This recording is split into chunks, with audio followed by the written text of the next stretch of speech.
वीणावादिनी सरस्वती, हंसवाहिनी सरस्वती, विद्यादायिनी सरस्वती, नारायणी नमोस्तुते।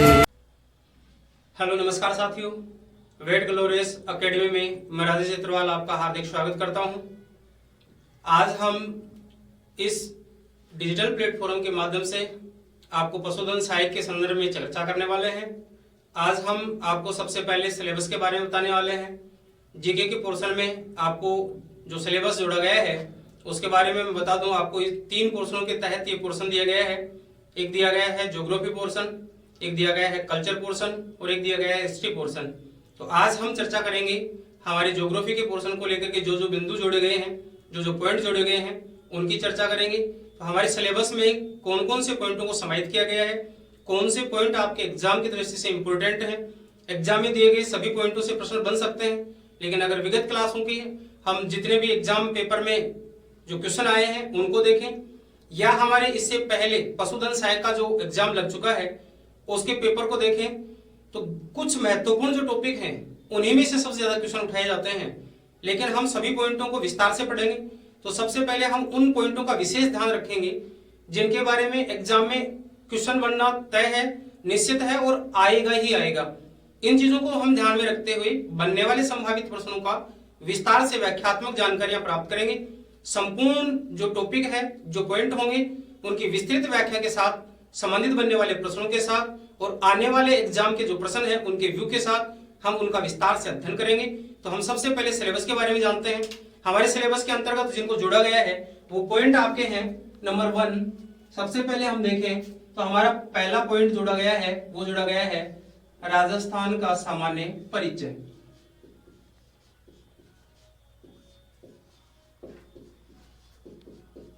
राजस्थान का सामान्य परिचय पहला पॉइंट है, राजस्थान का सामान्य परिचय। पहले साथियों मैं आपको बता देना चाहता हूं, इस पॉइंट को लेकर के आपके एग्जाम में प्रश्न बनता ही बनता है। किस प्रकार के प्रश्न विगत एग्जामों में आए हैं और हमारे लिए किस प्रकार से प्रश्न बनकर के आएंगे ये भी हम देखें।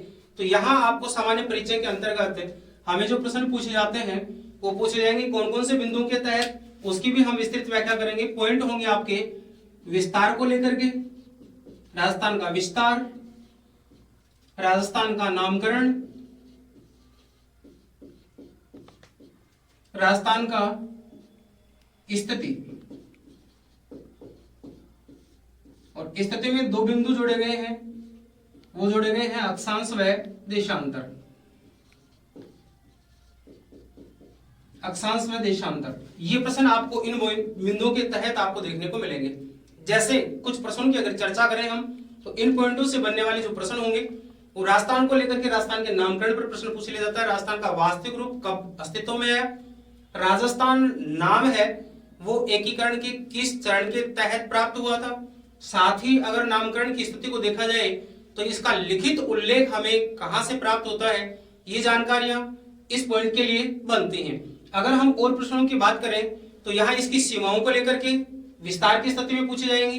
राजस्थान की जो सीमाएं हैं वो सीमाएं कितने राज्यों के साथ लगती हैं, कितने देशों के साथ लगती हैं, अंतरराज्यीय सीमा की लंबाई कितनी है, अंतरराष्ट्रीय सीमा की लंबाई कितनी है। साथ ही अंतरराष्ट्रीय सीमा पर पड़ने वाले राज्यों के जितने जिले हैं उन जिलों को पूछा जाएगा। राजस्थान के 4 जिलों का विस्तार अंतरराष्ट्रीय सीमा के ऊपर पड़ता है। कितने जिलों की सीमाएं कौन कौन से राज्यों को स्पर्श करती है उसके लिए पूछा जा सकता है।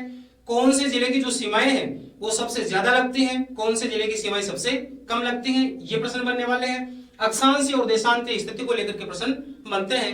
राजस्थान का अक्षांशीय विस्तार कितना है, राजस्थान का देशांतरीय विस्तार कितना है, अक्षांश और देशांतरों के बीच में अंतराल कितना है, अक्षांशों का विस्तार हमें समय के साथ किस प्रकार से, और देशांतरों का जो अक्षांशों का जो विस्तार है वो हमें कटिबंधों के साथ, और देशांतरों का जो विस्तार है वो समय के साथ किस प्रकार से समायोजित करता है, ये प्रश्न आपके एग्जाम में पूछे जाते हैं। अगले अगर पॉइंट की बात करें तो हमारा नेक्स्ट और दूसरा जो पॉइंट है वो इंपोर्टेंट पॉइंट के रूप में आता है, वो है राजस्थान का भौतिक प्रदेश।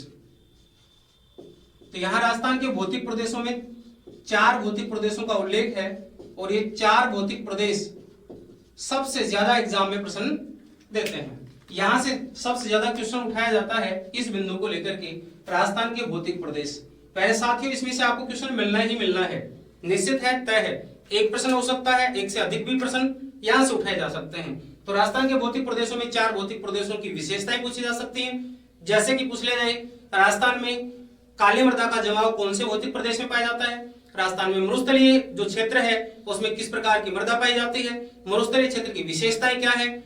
वर्षा की स्थिति को वहां पूछा जा सकता है, तापमान की स्थिति को वहां पूछा जा सकता है। भौतिक प्रदेशों के विस्तार में सबसे बड़ा कौन सा है, सबसे छोटा कौन सा है, ये पूछा जा सकता है। साथ ही भौतिक प्रदेशों की खनिज स्थिति को भी पूछा जा सकता है, कृषि की स्थिति को भी पूछा जा सकता है। एक से अधिक पॉइंटों के साथ भी इसको जोड़ा जा सकता है।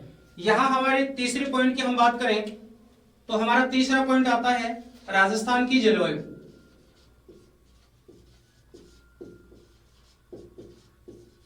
और इस राजस्थान की जलवायु में 2 प्रकार से प्रश्न बनेंगे। राजस्थान की जलवायु को लेकर के एक सामान्य जो विशेषताएं हैं उन पर प्रश्न बनेंगे। राजस्थान में तापमान, वर्षा और आर्द्रता की स्थिति को लेकर के प्रश्न बनते हैं। और जलवायु के संदर्भ में हमारी जो मानसून की जो स्थिति है उसको लेकर के प्रश्न बनते हैं, या वर्षा की स्थिति को लेकर के प्रश्न बनते हैं। तो यहाँ जलवायु की स्थिति में, साथ ही जलवायु का जो सामान्य वर्गीकरण है वहां से भी प्रश्न आ जाते हैं। राजस्थान में किस प्रकार की जलवायु पाई जाती है? उष्ण है, उपोष्ण है, शीत है, शीतोष्ण है, इस प्रकार से भी प्रश्न बनता है। और साथ ही कोपेनी का जो जलवायु वर्गीकरण है जो हमारे इस पॉइंट के अंतर्गत सामान्य रूप से क्वेश्चन बनाने के लिए महत्वपूर्ण बनता है। और वहां से सामान्यतः हर एग्जाम में प्रश्न पूछा जाता है, चाहे वो राजस्थान पुलिस हो, दिल्ली पुलिस हो, चाहे आपका पशुधन सहायक हो, चाहे आपका आरएएस एग्जाम हो, चाहे आपका आईएएस एग्जाम हो, राजस्थान को लेकर के जलवायु को महत्वपूर्ण रूप से उठाया जाता है और वहां प्रश्न पूछा जाता है। तो कोपेन के जलवायु वर्गीकरण को लेकर प्रश्न किया जाता है। तो हम वहां कोपेन के जलवायु वर्गीकरण में BW, BSSW, AW प्रकार की जलवायु और CWG प्रकार की जलवायु पाई जाती है, उसके बारे में हम विस्तृत अध्ययन करेंगे।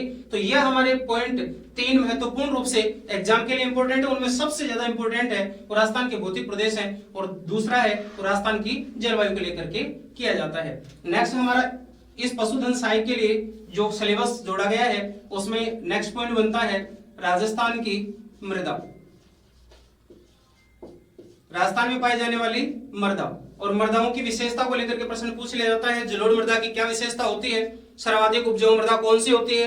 कौन से जिलों में कौन सी मृदा का विस्तार पाया जाता है? साथ ही इस पॉइंट को हटाकर के कृषि पर भी डाल दिया जाता है और वहां पूछ लिया जाता है किस प्रकार की मृदा में किस प्रकार की कृषि का सर्वाधिक उत्पादन होता है?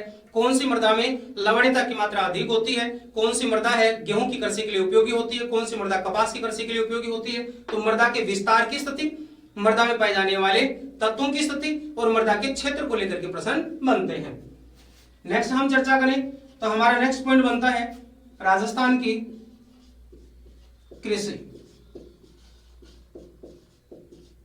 राजस्थान की कृषि और कृषि के संदर्भ में अगर हम चर्चा करें यहाँ थोड़ी, तो जहां से प्रश्न बन करके आते हैं तो राजस्थान की कृषि में सबसे पहले तो कृषि के प्रारूप को लेकर के क्वेश्चन किया जाता है।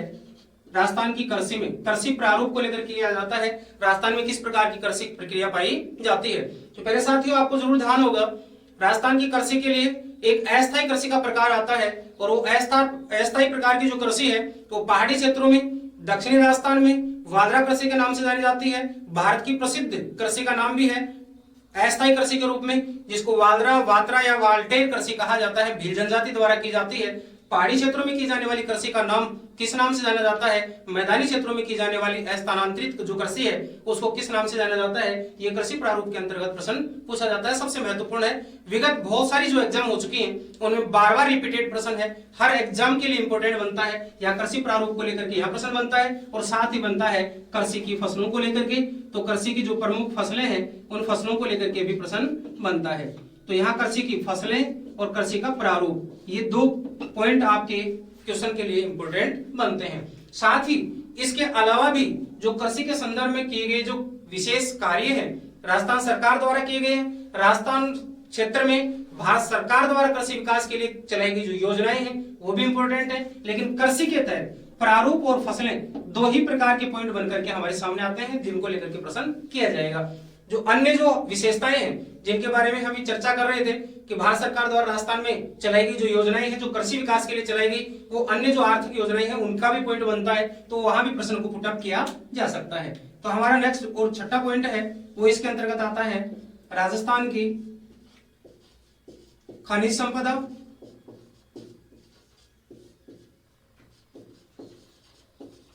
राजस्थान की खनिज संपदा।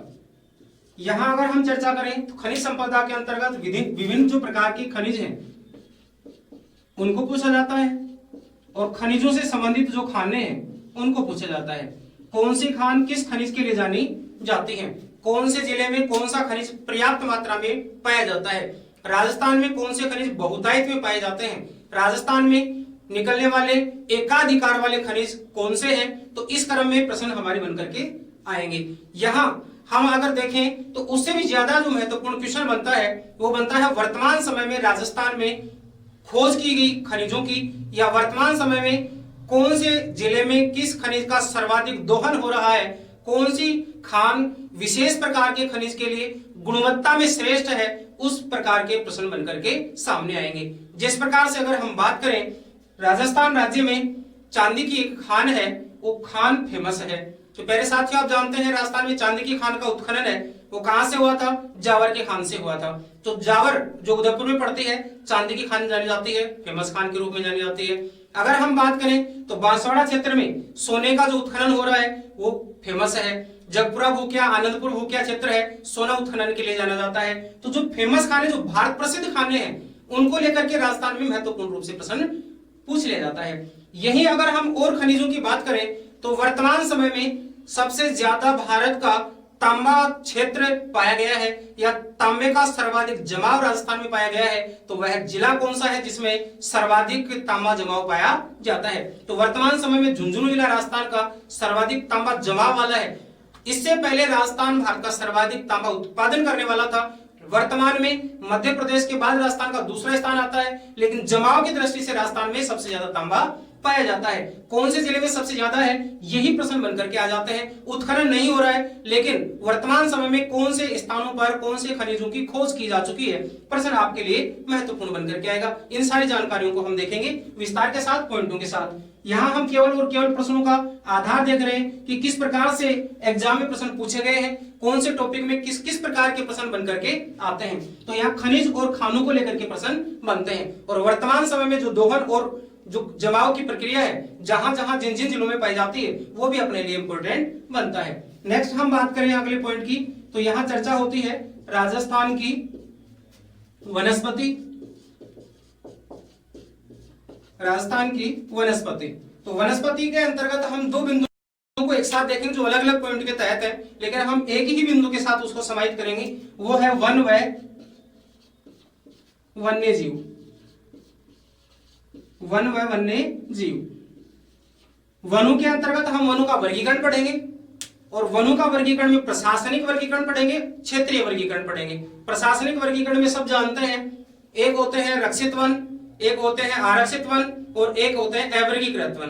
तो इस प्रकार से वनों का जो वर्गीकरण है, भारत में राजस्थान राज्य में पाए जाने वाले जो वन है वो कौन सी श्रेणी के सबसे ज्यादा है, या कौन सी श्रेणी के वनों का विस्तार राजस्थान में सबसे ज्यादा पाया जाता है, कौन से जिले में वनों का प्रतिशत सबसे ज्यादा पाया जाता है, राजस्थान के कौन से जिले में सबसे ज्यादा वन क्षेत्र पाया जाता है, कौन से जिले में सबसे कम वन पाए जाते हैं, इसको लेकर के प्रश्न होंगे। और साथ ही होगा वन्य जीव को लेकर के, वन्य जीवों को लेकर के राजस्थान में पाई जाने वाली वन्य जीवों की प्रजातियां हैं। राजस्थान में वन्य जीवों को संरक्षण देने के लिए चलाए गए जो कार्यक्रम है वो है, और साथ ही वन्य जीव संरक्षण के लिए बनाए गए जो अभ्यारण्य हैं उनको लेकर के हम चर्चा करेंगे। और यहाँ भी इंपॉर्टेंट है वन्य जीव अभ्यारण्यों को लेकर के। जिस प्रकार से अगर हम चर्चा करें तो राजस्थान का एक वह वन्य जीव अभ्यारण्य जिसको यूनेस्को की विश्व धरोहर सूची में सबसे पहले शामिल किया गया था। आपके लिए इंपॉर्टेंट क्वेश्चन है, आप इसका क्वेश्चन भी निकालने का प्रयास करेंगे, सिलेबस के साथ अपना टेस्टिंग भी करते जाएं। कौन सा अभ्यारण्य होगा, एक बार के लिए मैं आपके लिए कुछ टाइम का समय देता हूं, आप थोड़ा सा विचार करें। कमेंट बॉक्स में कुछ नहीं देना है आपको सोचना है। अभी मैं एक ही सेकंड में इसका आंसर भी बताने वाला हूं। तो वन्य जीव कौन सा होगा, वन्य जीव संरक्षण जो अधिनियम चलाया गया था, उस वन्य जीव संरक्षण अधिनियम के तहत वन्य जीवों को सुरक्षा दी गई थी। वन्य जीव संरक्षण अधिनियम 1972 आया था।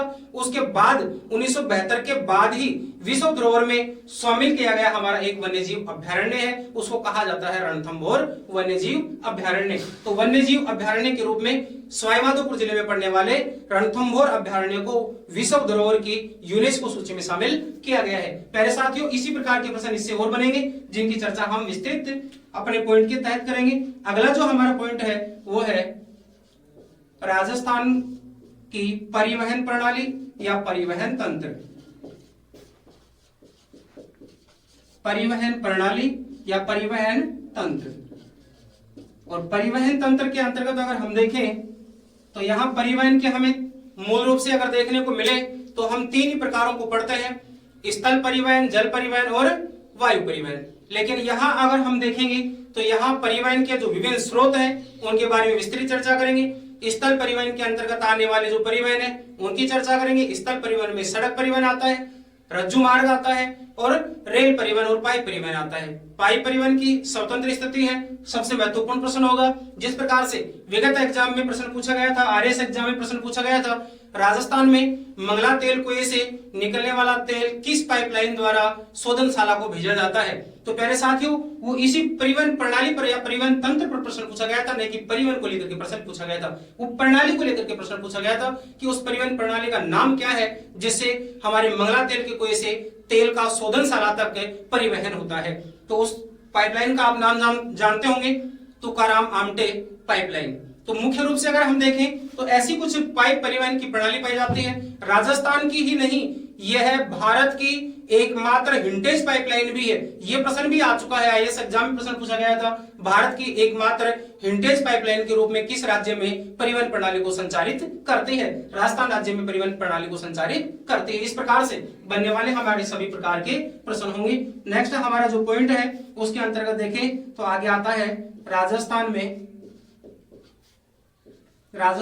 पर्यावरणीय मुद्दे।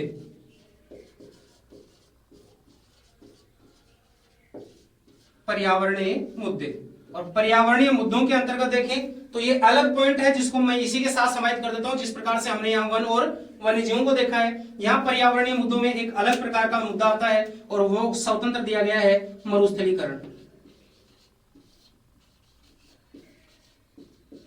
मरुस्थलीकरण एक अलग प्रकार का बिंदु है। मरुस्थलीकरण क्या है, मरुस्थल का विस्तार क्या है, मरुस्थल मार्च क्या है, इसकी चर्चा हम विस्तार रूप से अगर देखेंगे तो हम यही इसको समाहित कर देंगे। लेकिन इसको हम अलग भी देखेंगे कि मरुस्थल क्या होता है, मरुस्थल मार्च क्या होता है, मरुस्थल कहते किसे हैं और मरुस्थल की जो सामान्य विशेषताएं हैं वो क्या होती हैं, और मरुस्थलीकरण बढ़ने का कारण वर्तमान समय में क्या है, और वर्तमान समय में मरुस्थलीकरण की समस्या को दूर करने के लिए राज्य सरकार व केंद्र सरकार द्वारा क्या प्रयास किए जा रहे हैं, इन सभी जानकारियों को हम मरुस्थलीकरण की समस्या के साथ देखेंगे। तो ये हमारे पर्यावरणीय मुद्दों को लेकर के और भी प्रश्न होंगे। वर्तमान समय में हमारी जो पारिस्थितिकी तंत्र है उसमें जो अनबैलेंस आता जा रहा है, या पारिस्थितिकी तंत्र में जो जैव विविधता समाप्त होती जा रही है, वो हमारे लिए एक पर्यावरणीय मुद्दा है। जल प्रदूषण की समस्या बढ़ती जा रही है, यह हमारे लिए एक पर्यावरणीय मुद्दा है। साथ ही वायु प्रदूषण की जो समस्या बढ़ती जा रही है, यह हमारे लिए एक मुद्दा है। और वर्तमान समय में अगर हम देखें तो जिसको ग्लोबल वार्मिंग कहते हैं, वो ग्लोबल वार्मिंग की जो समस्या है वो एक पर्यावरणीय मुद्दा है। इन मुद्दों की चर्चा करेंगे हम राजस्थान के परिवेश में, या राजस्थान के सापेक्ष में हम इन मुद्दों का विशेष महत्व जो राजस्थान के लिए भी बनता है वो हम यहाँ देखेंगे। नेक्स्ट हम चर्चा करें तो हमारा नेक्स्ट बिंदु आता है राजस्थान की आर्थिक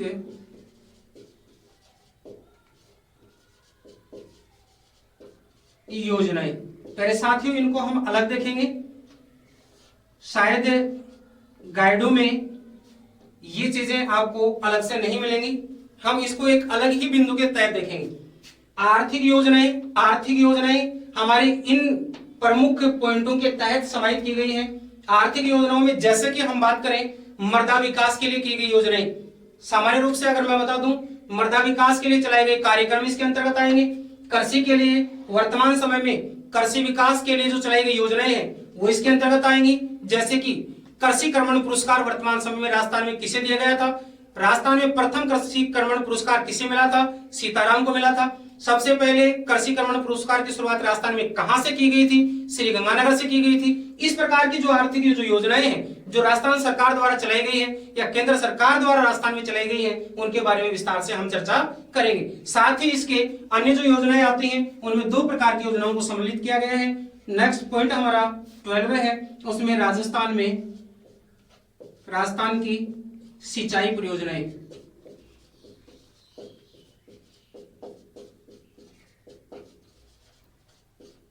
राजस्थान की सिंचाई परियोजनाएं।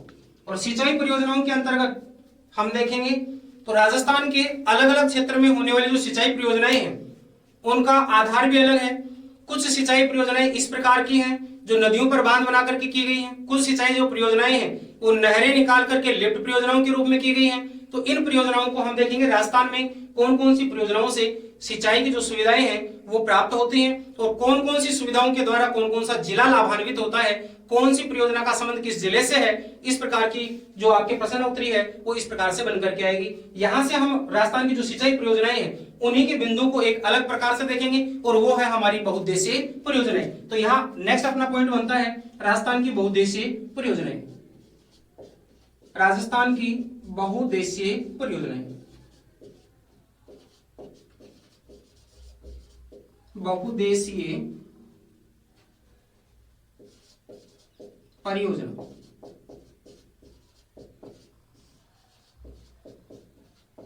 तो कौन कौन सी बहुउद्देशीय परियोजनाएं राजस्थान राज्य में राजस्थान सरकार द्वारा संचालित हैं और साथ ही अन्य राज्यों द्वारा संचालित हैं। तो इनको हम दो प्रकार से देख सकते हैं, एक है राज्य सरकार द्वारा संचालित और एक है राज्य सरकार व अन्य राज्य सरकार द्वारा संचालित।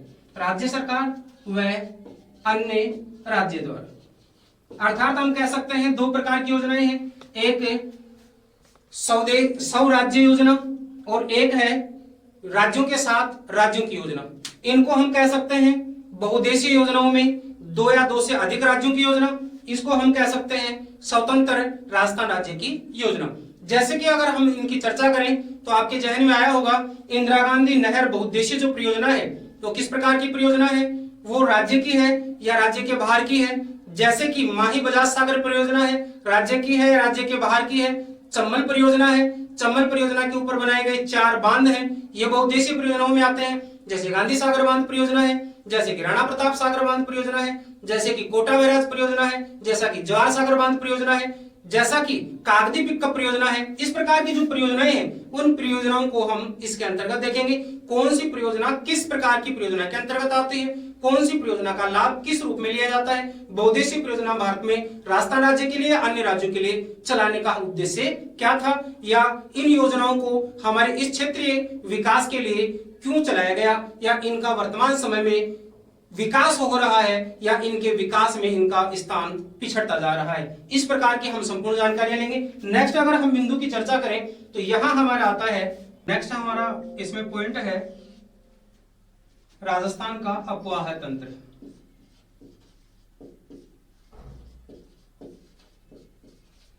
अपवाह तंत्र, और अपवाह तंत्र के अंतर्गत जो पॉइंट बनेंगे हमारे, उन पॉइंटों की अगर हम चर्चा करें तो अपवाह तंत्र के अंतर्गत पहला पॉइंट बनता है नदियां। राजस्थान में कौन कौन सी नदियां हैं, नदी तंत्र किस प्रकार का पाया जाता है। नदी तंत्र को अगर हम देखें तो नदी तंत्र के अंतर्गत एक आता है बंगाल की खाड़ी में गिरने वाला नदी तंत्र, एक आता है अरब सागरीय नदी तंत्र और एक आता है अंतःप्रवाही नदी तंत्र। फिर अगर हम शेष बात करें तो हमारी आती है इससे संबंधित जुड़ी हुई झीलें। तो झीलों के संदर्भ में अगर हम चर्चा करें तो झीलों में दो प्रकार की जानकारियां पूछी जाती हैं, खारे पानी की झीलें, मीठे पानी की झीलें।